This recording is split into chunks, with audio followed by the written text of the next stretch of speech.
আমারও মনে হচ্ছে একটু জ্বর আসছে এবং গা গুলোচ্ছে, কারণ একটা কঙ্কাশন তো হয়েছে এবং অনেকটা ফুলেও আছে। আমি সেই জন্য বেশিক্ষণ টাইম নেব না। আমার সাথে সুপ্রিম কোর্টের ভার্ডিক্ট অনুযায়ী আমার সাথে অনারেবল গভর্নরের মিটিং ভালোভাবে হয়েছে, সৌজন্যমূলকভাবে আমরা টোটালটাই ডিসকাস করেছি এবং 26 তারিখে আমি আবার আসব, আবার দেখা হবে। আমি এটুকু তোমাদের বলে গেলাম।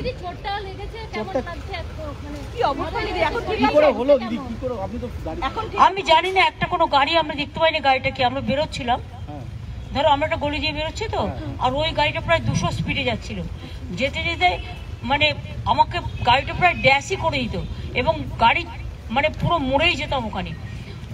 আমার যে ড্রাইভার ছিল পুলিশের, আমার যে ড্রাইভ করছিল সে, কারণ আমাদের তো হেলিকপ্টারে আসার কথা ছিল, আমরা আসিনি ওয়েদারের জন্য, ও সঙ্গে সঙ্গে ব্রেকটা কষে এবং বুদ্ধিমানের কাজ করে ব্রেকটা কেসেছে।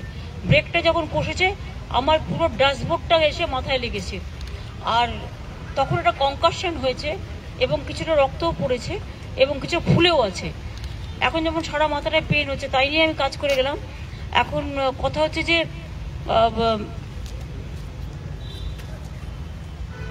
গাড়িটা যদি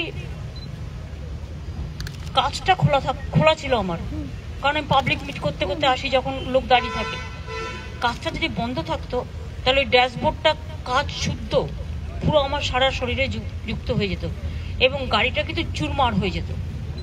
ওই ব্রেকটা কেসেছিল বলে কোনো রকম 1 সেকেন্ডের জন্য হয়তো বলতে পারো মানুষের আশীর্বাদেই বেঁচেছি।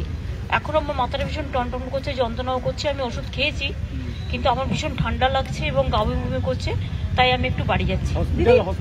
না, আমি হসপিটালে না প্রশাসন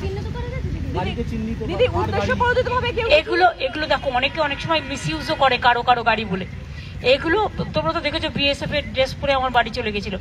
আমার মনে হয় এটা পুলিশ ইনভেস্টিগেশন করুক, মানে law will take its own course, police investigation করে দেখুক।